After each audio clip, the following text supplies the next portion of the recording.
E aí, pessoal, beleza?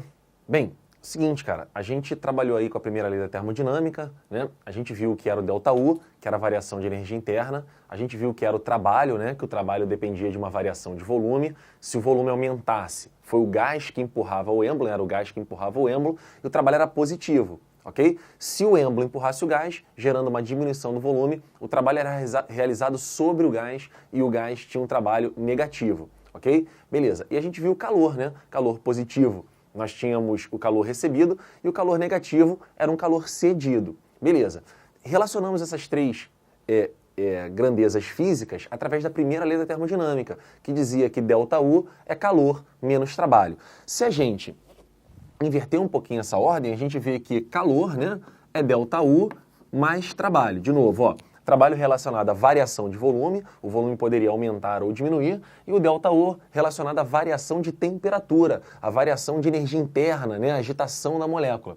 Então, por exemplo, quando você cede calor a um gás, né, ele pode aumentar a temperatura, mas também pode aumentar de volume, por exemplo, né? Ele pode realizar trabalho e ΔU era assim que a gente lia essa equação. Agora, pode ser que se eu desligar a fonte, por exemplo, né, pode ser que esse gás esfrie de novo.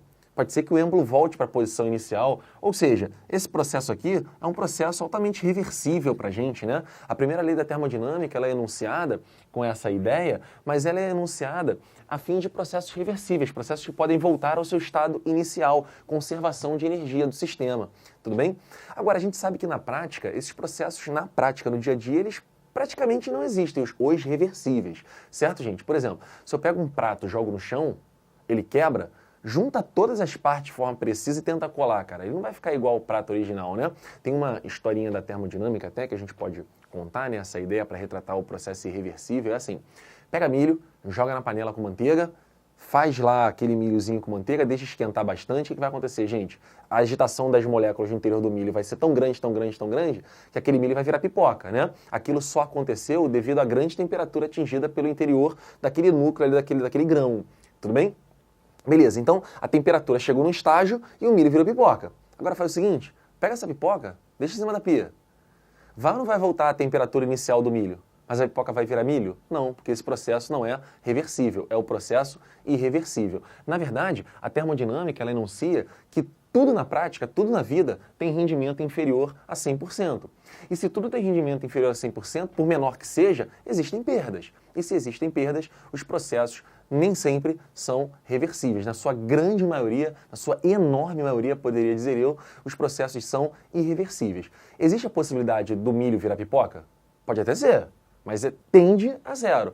É tão eventual o processo, a probabilidade é tão pequena, tão pequena, tão pequena, que a gente despreza e diz que é zero. Coisa de maluco, coisa de matemático, né? A gente diz que é impossível a pipoca virar milho de novo, né? Então os processos, eles têm rendimento inferior a 100%, tá? Esse é um dos enunciados da segunda lei da termodinâmica. Outro enunciado, que também é muito interessante, é que na verdade, a gente só tem o calor passando do corpo de maior temperatura para o de menor temperatura de forma espontânea.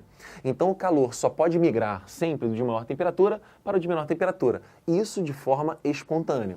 Professor, existe a possibilidade do calor migrar de onde tem menor temperatura para o de maior? Até tem. Mas esse processo não vai ser espontâneo. De forma espontânea, é sempre do corpo de maior para o de menor temperatura. Dá um exemplo, a gente vai ver na aula de hoje, né, que o ar-condicionado faz justamente isso. Ele tira calor de onde tem a temperatura menor e joga calor para onde tem uma temperatura maior. E o ar-condicionado vai ser considerado pela gente como uma máquina frigorífica, refrigeradora. Tudo bem?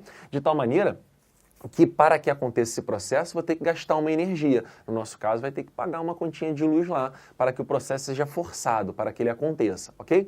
Na verdade, existia mais um enunciado nessa terceira lei, né? Que o zero Kelvin, ele é inatingível, mas virou lei zero da termodinâmica, a gente tira daqui. Então, a segunda lei da termodinâmica, ela vai evidenciar duas coisas muito básicas. De novo, ó, o calor flui de forma espontânea do corpo de maior temperatura para o de menor temperatura e todo processo, por menor que seja, tem uma perda. O seu rendimento é sempre inferior a 100%.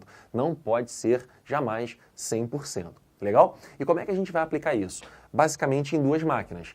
Nas máquinas térmicas, ok? E nas máquinas frigoríficas.